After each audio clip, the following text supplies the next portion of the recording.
I can go even deeper to the story. Is that there was this page, the third chapter. If you go to the third chapter, you have to scroll.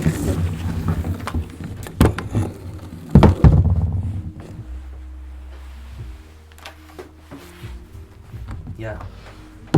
Yeah. So the shared city, it's talking about.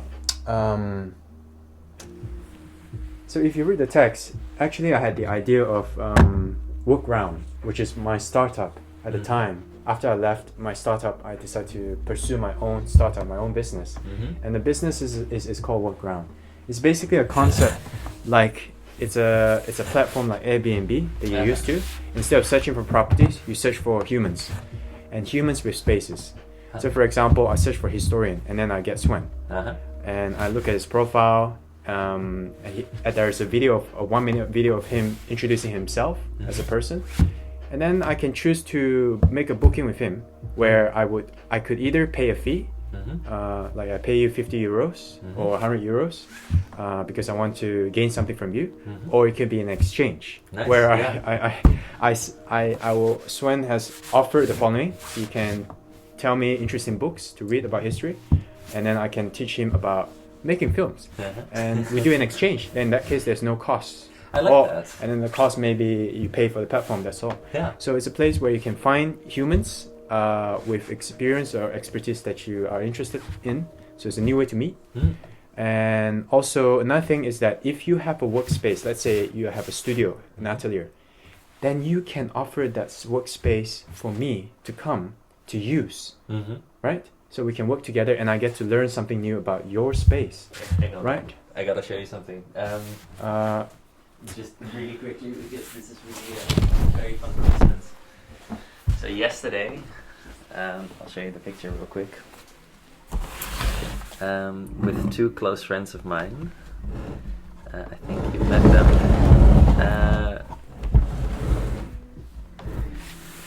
We signed a lease for an atelier in Amsterdam. So if you want to come work sometime, you're very welcome. Yeah, it's funny. Okay, it's interesting. Anyway, so it's a place you can find humans to meet, but also to find spaces that you can use to share or to learn or to have co-working experiences at people's homes. So it's like Airbnb, but then enhanced because it's interacting with other human beings and sharing intimate moments together. And having a platform like that, like Workaround, would basically elevate the cooperation between humans, because then suddenly I can just search for a historian, and then I find that you're interesting, then I would like to meet you, and then we can exchange, or I can pay you, and you get some money, I get something back. Instead of me trying to find, I need to go to Green's Ancestor Symposium in order to find Sven. It's different. We need to level up to that way. So this sentence, this book inspired the idea. Wow. And then I just and then I had the playroom, and I had the idea that playroom would be awesome if I can make it available for others to come over to the playroom to experience what it's like to be with Baby Pro, and to see what it does. And I can charge money, like 200 euros an hour or something or whatever. It's interesting, for others. It's an interesting idea. So that's where Workaround started. It's very important for me because it's an idea that I actually invested lots of money and lots of time into it. Yeah, that's fantastic, because I've seen your main website, but does this have a different place where I can learn more? No, it's I completely shut it down. I completely shut it down because it didn't actually work. Just trying to look for glasses for you. Yeah, you can wear it. Nice. Yeah, there's lots of grease. That's alright. I wear glasses usually, so I'm familiar. Yeah, it's my behavior. I always my stuff are always dirty. So yeah, it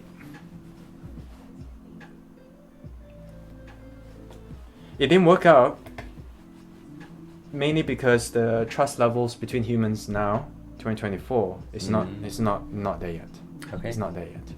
And I've did some experiments, and eventually we found out that that it's much easier to get humans to experience the experience of co-working at people's home by doing something that they are familiar with.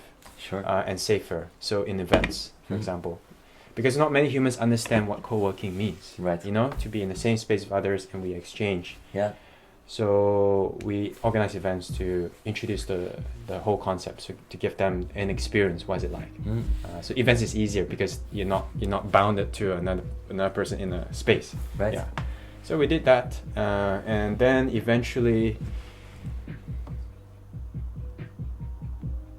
the idea evolved into another startup, which is still alive right now, and it's expanding.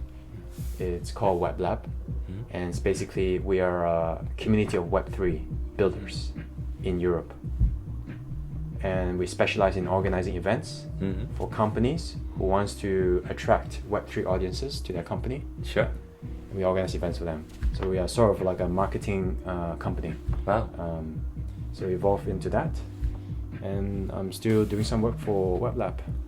Yeah, but work around the idea, it's currently put aside because the time is not right yet. Sure. The timing is just not right. Yeah, humans would take some time, and there must be a technological innovation that can solve the trust issues. Yeah. Yeah, and I believe it will come, and when I have resources, like when I have money and I have more, or when I have the headspace to do it, because right now I'm not in the headspace. I'm focusing on Baby Pro. When I have the headspace, I will pursue Workaround again. Yeah. I'll bring it alive and I'll make it work. Yeah. Wow. It's really inspiring, and it's also interesting to hear you talk about a project that you've you've had to let go of for the moment. Because I had so I'm writing a book right now, but the first book that I actually wrote a decade ago. And I never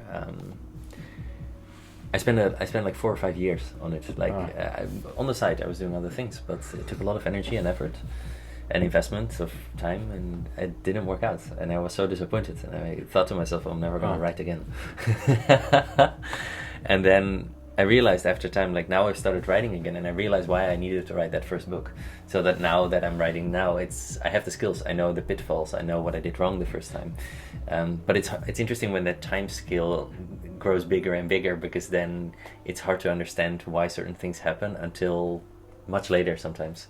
So for you, it sounds like this first jab at the project might have been something that will serve you in the future in a different way. Thanks for reminding me. Yeah, thanks. Yeah, there are a couple of humans who asked, who did the same thing like you did. A little bit of a nudge. Yeah. Keep going, you know? Yeah. Don't leave it. Keep going. It sounds really inspiring. It sounds fun, honestly. It is fun. Yeah, it is fun. It's just the next level as our society becomes more mixed up. We want a much more efficient way to expand our circle. Right. So we're not always mixing with the same kind of human. We want to step over the boundaries. I want to meet a historian. I've never met a historian. Like, for example, I can search. I have the money, I'll pay. Yeah, that's Workaround. To what extent do you think this is? I might put these on again later if that's all right. Yeah. To what extent do you think it's also a question of giving people time and resources to explore their creative side? Because I notice a lot of people, don't really like their job, for instance. Like they work because they have to make money. Yeah. So, and I think for me, usually that kills creativity. Even if it's something that I really enjoy doing, if I have to do it or there's deadlines, some of it is fine, but usually it makes it less fun than if I just follow my intuition. But it's a privilege, of course, to have the space to do that. So I wonder if we give people more space to pursue their passion. True. If we can also get more of these collaborations, because naturally people will want to start doing more things and reading more books and having more fun conversations. So I can relate back to my story in corporate. It's very difficult to let go. It's very difficult to let go and actually want to pursue something that makes you happy. Right. There's a huge mountain of threshold you have to go through. So if you can make it much lower, then those humans will have a better chance of to have headspace. I see what you mean. Yeah, so we need to shortcut. We need to do a short circuit. So it's not first the one and the other, but they enforce each other. So if you create spaces that invite collaboration, then people will also be more tempted to think and work in a different way. Yeah. I mean, it's a new experience, right? We don't know what the impact will be. It could be a hack that suddenly you produce something that is above the threshold instantly. Right. Providing you make that experience possible. Yeah. Yeah, exactly. Wow. Yeah. So we need to, I believe so, because I feel it. So what is it about your work with Baby Pro right now that captures your attention so much? Because I've seen, of course, your material, and it's fantastic. It's a joy to look at. Like, it's really beautiful, and it sparkles with energy. But is there a specific thing that you feel is pulling you in that direction, or something that has captured your attention? No, I don't know, because the work that you saw and the feeling that you felt is an expression of me. It's just an expression. I cannot. The eye cannot see itself the same way, so I don't know. It's an expression of myself, and I do it with purity and transparency and raw. I see. So if you forgive me for putting an image to it, it's maybe less of it sounds really aggressive, but it's maybe less of a hook pulling you in a certain direction than something that like blossoms from you because it feels right. Yes. Okay. Yeah. All right. Yeah. Wow. I don't know what it is. Yeah. Could be the Tao. I don't know. I don't know.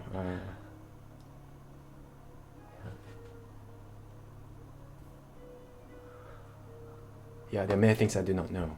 So even though on March 6, 2021, I realized I don't know, I continue to want to know, but as I figure out more, I don't know. So it's a bit strange that sometimes their equation is just like that. You know, what you give is what you take. That equation also applies, and I do not know why. There are certain equations in the universe just like that, you know? Yeah. And it's funny how we can prove, we're not mathematician where we write the proof on paper. No, I prove it from direct experience. Time after time. So direct experience is collecting data. And it's very important that we have direct experiences and diverse direct experiences as well, so that you can have more data sets to then train your model or whatever your view of the world. Which becomes more and more expensive. More humble. You're always having a beginner's mindset, which is very spacious. You can absorb anything that comes along your way. And then with the insight, I mean, somehow the unconscious would take it and then do the calculation behind not even you thinking about it, and then you have that wisdom coming out to you a few days later. That's how it works. It's like the energy fields are coming, and as long as you immerse yourself in the right energy field, your body will receive it unconsciously. I do not know what that is, and then over time do the calculation. A few days later, nudge you and give you the insight without you realizing it. As long as you're open. You need to have this openness, beginner's mindset or whatever. Which involves letting go of old patterns. Yeah, that's right. Yeah, that's right. Because spaciousness is the void, which is the you don't want to narrow it down.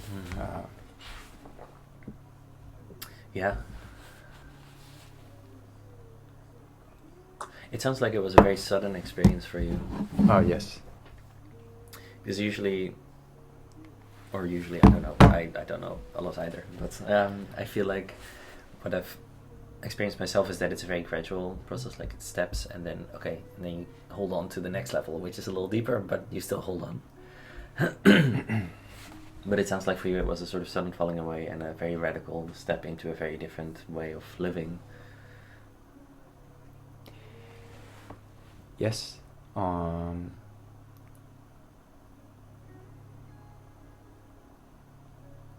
That day I went out after the experience, and everything felt fresh and new.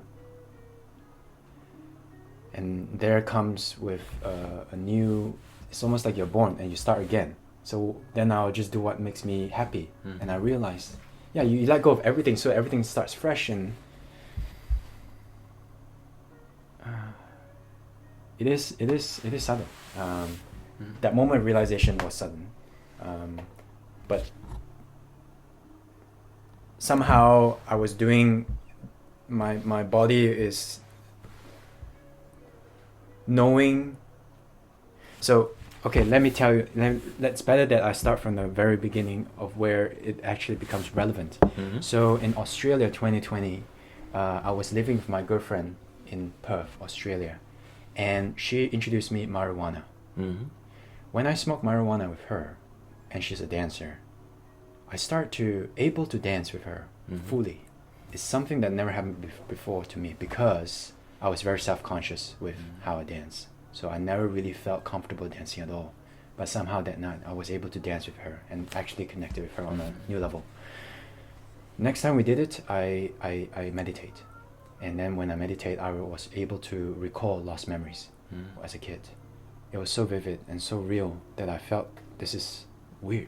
And after Australia, I returned to Rotterdam. Then I experimented once a week, and I realized 3 things. Number 1, I start to notice the birds in the sky, the cats on the street.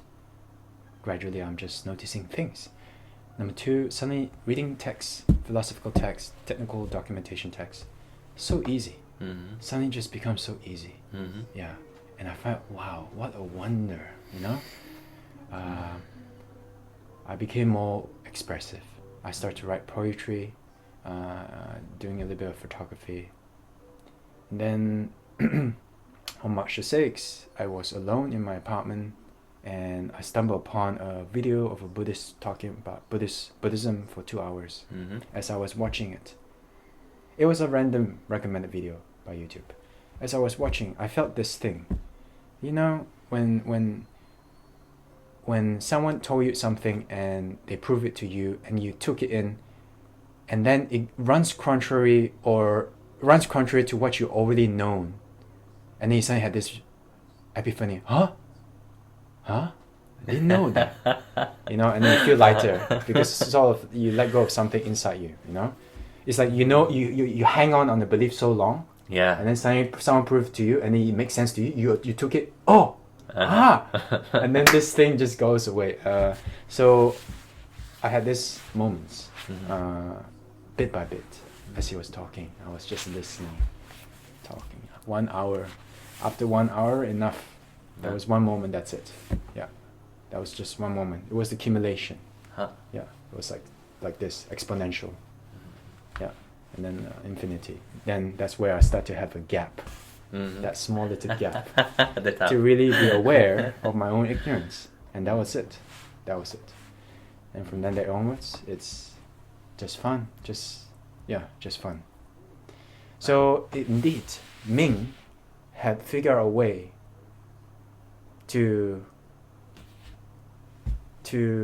just do it. You know, he knows that this is working for him, and he just do it. And then that's it. The exponential curve leads him to infinity. That was the story of March 6, 2021. It's not applicable to everyone, but that was my path. COVID helped a lot. COVID was one of the catalysts, I have to say, because it put me into a space where I feel more free and not in office, at home. I was able to deliver better. It's many things. Yeah, having the space for myself to reflect, to introspect helps a lot. Also, my habit. I've been recording my dreams for 5 years. I've been writing journals for more than 10 years now. So I'm very introspective, which helps a lot. I think it's the clarity that I get from using marijuana that clears out the noise, and the ability that I've learned over the years of being able to synthesize my experiences and my feelings to make sense out of it. So it's the 2 things together, right? Right. It's you have the insight. I mean, you have a feeling, but it's also important that you know how to take it in, through the human intellect that you have in your brain, and make sense out of it, right? It's direct experience, synthesize it, something like that. So I believe these are the 2 very important things that humans should be noted. But nowadays, all the time, I've noticed a lot of humans out there. Their lives are very noisy. Their minds are very noisy. Yeah, because of the noise. Fine if you have synthesis skills, you will not get the right information to realize. Yeah. And it almost becomes the biggest skill for the mind to let itself go, or to shut itself down after a while and be like, okay, this is enough. Let me take a step back. Yeah. And maybe that's where the humility that you talk of comes in as well. Yeah. But that's a beautiful, it's a beautiful experience and a beautiful story. Thanks for sharing. I don't meet a lot of people that have these kinds of insights. It's very inspiring. Thank you. Yeah. You read a lot about it, you know, these kind of people that have that sudden falling away. Yeah. And it's tricky because it's something that you can't pursue, but you want it, of course. Yeah. So you try to, tickle yourself, to challenge yourself, to grow into new ways, and to see if somehow you might come across it. Yeah, indeed. When I went back to Rotterdam, it wasn't a goal that I don't know where I'm heading. It's just more fun, you know? I go where my heart leads me. And when you do things that you love, every action that you take is regenerative. So you're not consuming too much energy in your brain. Right. So if you're working in the office you don't like, every step, every click you click on the mouse costs so much energy, versus doing something that you like, which is regenerative. Yeah. So that's what I realized, comparing. I was able to see it. Yeah, it's incredible. Yeah.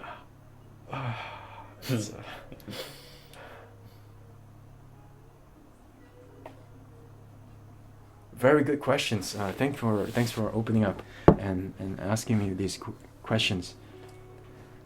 Thanks for sharing. Yeah, really, it's a privilege.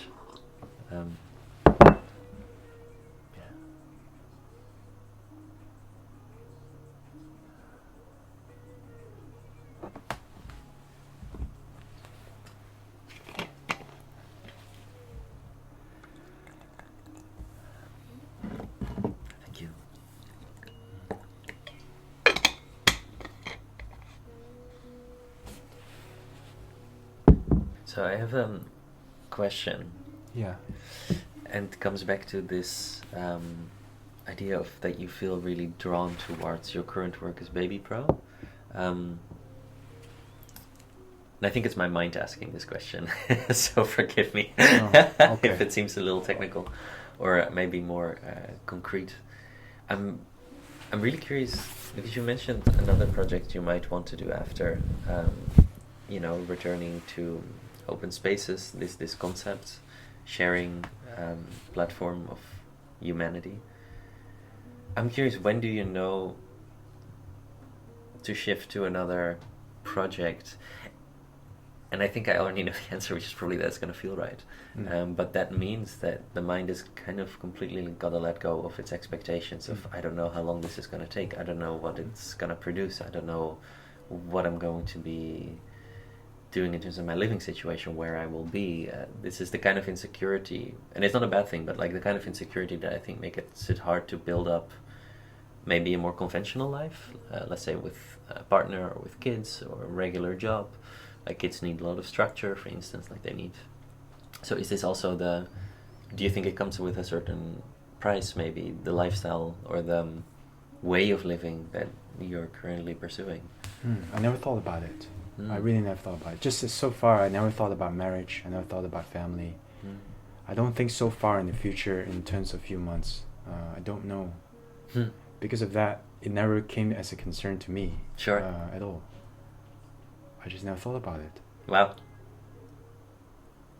It's great. I feel maybe, and this is where I'm looking a little in the mirror as well. I think I'm very worried sometimes that if I don't have these things, I will be unhappy in the future. I see. So there's this huge planning trajectory. It's like, okay, by this time I need to, and I can see it too, so I can laugh about it sometimes, but still it's there. Like it's hard to let go of completely, I think. So in terms of memory RAM that I have 16 gigabytes, and you have 14 gigabytes. Yes. To process the present moment. Yeah. No, that's exactly. a choice. Yeah. Yeah, definitely. That's a great way to put it. I fully agree. And it's fun because there's moments where you let go of some things and then it's like, whoa, you know, you have space, you notice the trees again. There's like, one of my housemates just gave up, he didn't quit his job, but they gave up their job for the next 6 weeks to do an art project with the National Opera. And it's really fun because for me, I'm noticing like, wow, there's so much space in his eyes suddenly. Like there's so much like clarity, there's so much joy again. And I think it's just letting go of these, well, gaining more RAM, I guess, as you put it. Yeah. Yeah. Yeah. Yeah. Thank you. That's a really powerful reminder. I will meditate on that. Was it? It's maybe a naive question, but looking back at your, I don't know how you would call it. Maybe an awakening moment or something of an epiphany. Was there any fear involved in letting go of what had been you and the patterns that you had been, or was it so clear that it was an organic step towards something that was so very different? No, I do not recall there was any fear at that moment. In that whole 2 hours I was watching, I was just feeling very free. Yeah, no fear. There's no fear at all. So I.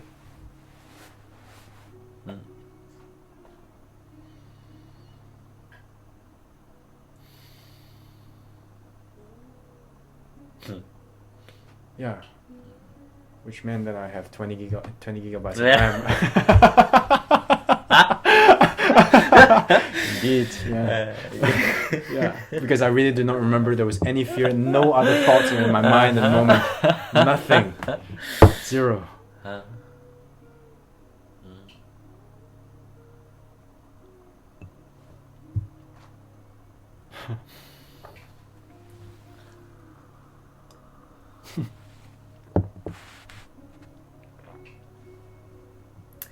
It's funny, I've been, so part of my RAM in the background has been thinking about something, right? Yes, what is it?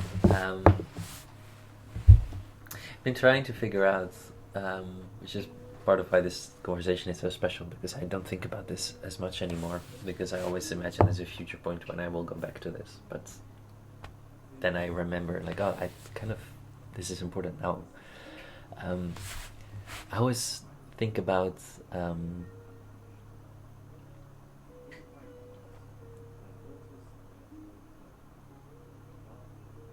I think one of the things that I notice is that I have a lot of creative energy towards this project that I'm working on, which is a book. And the experience I shared with you earlier of writing this book in the past, that to me, I remember that very clearly because I was working really hard towards something. It didn't always feel very nice because it was physically not good to sit still for 12 hours. And I remember thinking, yes, but I will just go for it and I don't know what's going to come out of it and I'll see what happens. And then at the very end of that, to feel like you're let down by the experience because it didn't turn into something. I think there's still some fear in the background of this project where you want to structure it and you want to make sure that you sit with it each day so that you can predictably see it grow, so that you have some measure of control over what you're trying to create. And maybe that part of that is to avoid feeling that way again, to avoid feeling like it was for nothing, or to avoid feeling like you're overdoing it and sitting still for too long because you get lost in the experience of it. And these are the things that come to mind when I try to imagine letting go. What if that happens again? Yeah.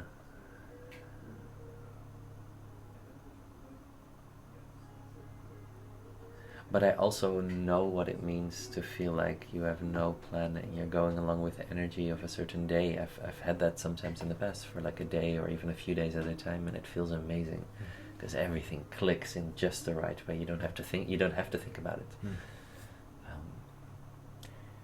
Yeah. Yes, that's what happened to me with the swan, or in general. So the swan, that was such a story. So I seem I'm a living proof for you that the equation could be true. Mm. Yeah. When you let go, things seems to click, and then you realize, oh, these clicks, that click, that click. Okay, no need to worry. Click, click, click, click, click, click. No need to worry. Just ride on. Yeah. But you need to. Yeah. So. Yeah. You just need to intellectually understand it and then directly experience it yourself. So you have to take the step and then you experience yourself to prove it.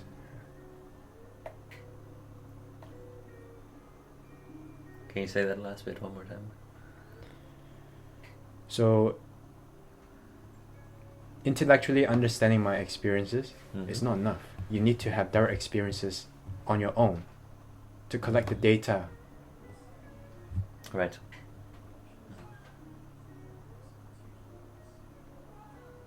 Do you have... this is just something I find very curious because very interesting because I talk about it with other artists as well. Yeah. That balance of like letting go completely or finding some structure or some rhythms. Do you have patterns in your day-to-day that you... For instance, for me, I try to do yoga each morning. I've done a particular sadhana practice for the last 8 months. So every morning when I wake up, I do it. It's 45 minutes at this point. I remember at the start, the first 2 months, I was like, but I don't feel like doing it this morning. And you kind of do it anyway because it's about doing the thing regularly. And then over time you realize like, wait, but I'm learning something very important by doing something so consistently. Even in moments where I don't necessarily feel like it, when I wake up, I do it anyway. And I wonder if this is maybe just a stepping stone or a concession towards that broader realization, or if it's... Do you have things like that? No, I don't have a regular day-to-day. Yeah. Every day is unplanned, right? So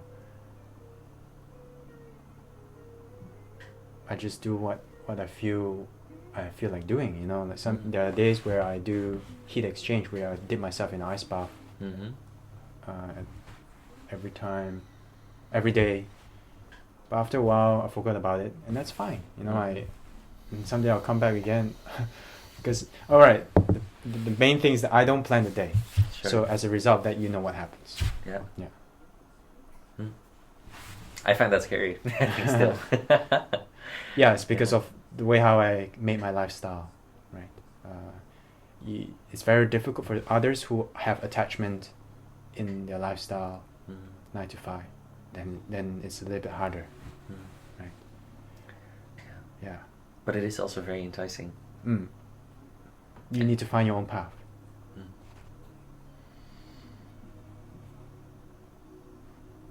Thank you. Yeah. For hearing me. What's been one of the biggest surprises in terms of just overall long-term life developments that you've encountered since you let go and just started following your heart? The surprises that are so significant are ones which are in the collection called Only Once, right? I'll ask, what is the chance? Only once. Just like the swan. Right. What's the chance? Yeah. Only once. But then there was one time where it was twice, and I tell you this. So it was in Malaysia. I have a good friend from Malaysia. He's living in the UK. His name is TJ. We planned to meet up in Malaysia during Chinese New Year, where I was supposed to return this year. We planned to meet up. We did not plan a date. Then one day, my sister asked me if I'd like to have dessert. So we went to a dessert shop. After the dessert shop finished, guess what? TJ was there. Like I met him there at the dessert shop. Okay, cool. Then 5 days later, we still haven't planned a meet up. 5 days later, I decided to go to KL, Kuala Lumpur, for a random trip. I went to a cocktail bar. Afterwards, I went out. Then at the traffic light, oh, TJ. Oh, it's not once, it's twice. It's like that. It's just weird. And also with Sharon, okay? This is also twice as well. Mm-hmm. Also, yeah, this is twice one. Sharon, another human being. Also dear to me because he's my business partner in Workground and Web Lab. One day we on a business trip to Lisbon. We don't plan how we're going to travel. We just say we're going to meet in Lisbon this time. Mm-hmm. So we have our own plans. Then in the morning, I was attracted to this. I check in. I was at Schiphol Plaza. I was attracted to the sunrise. Then later on, I realized. So on the way to the sunrise, there's a lot of chairs, a lot of tables. So you have to do like a zigzag to get to the sun, mm-hmm. to the sunrise. Later on, I realized Sharon was sitting here. Yeah, he was sitting here. And then I checked the camera. On the way to the sun, of all turns, walk past him. It's funny. And then when we were in Lisbon one night, I randomly chose a restaurant. And then while waiting for the food, I decided to go and do some dancing. And then while I was dancing, someone tapped me on my back. It was Sharon. And he said, "What are you doing here?" "Oh, I'm having dinner in this restaurant here." "Oh, I live right there." It's weird. It's weird. Then the first one which I recorded on my journal of this kind of energy or surprises is the French bartender. The very first one which I recorded. It was one day I was at a design conference and there was a pop-up fashion store where an artist was selling clothes. The artist wanted me to film her stuff a few days later. After I left the conference, I went on an unplanned trip around Amsterdam with my bike. Mm-hmm. I ended up in a 5-star hotel. I went inside. I went to the bar and I saw this bartender who was very elegant in the way how he does it. It's like a Zen master. The way how he served the drinks and everything. It's just, there's some elegance to it, to how he does it. It's like pro, you know? One man to do everything. Wow, very, very, very cool. So I told him, surprise me. And then he surprised me with a drink. Okay, very good. When it's time to leave, I gave him my phone. Surprised me where I should go next. Mm-hmm. And then he typed in, "Oh, Sexy Land." Okay. I told him, alright, I'll go there today. But I didn't. I went home.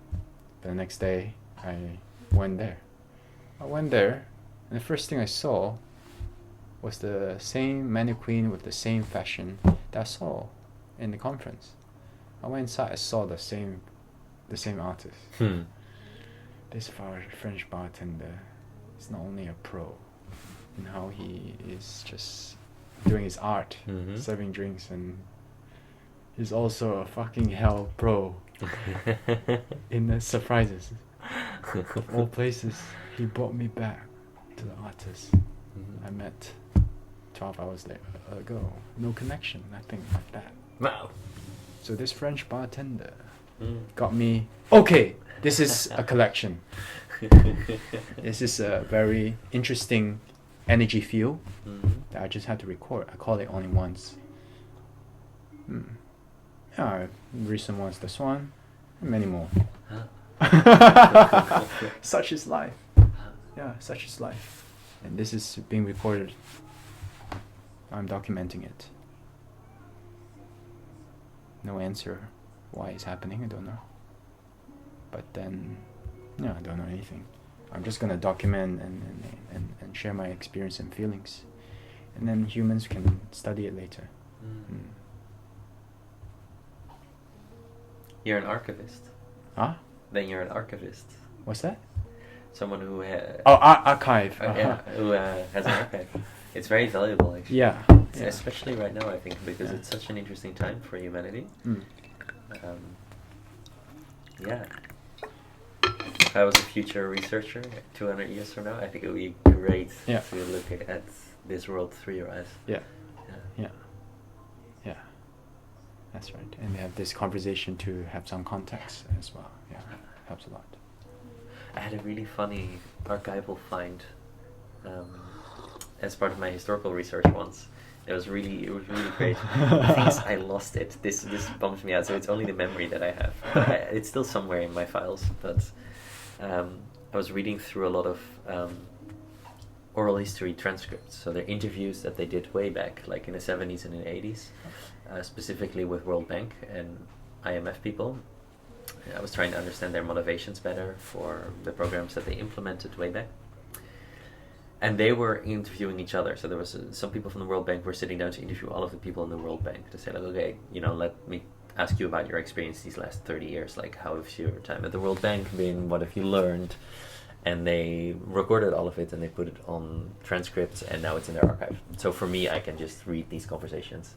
It's really fun because you read more of the voices. There's a lot of technical documents too that you have to read, but the interviews are the best.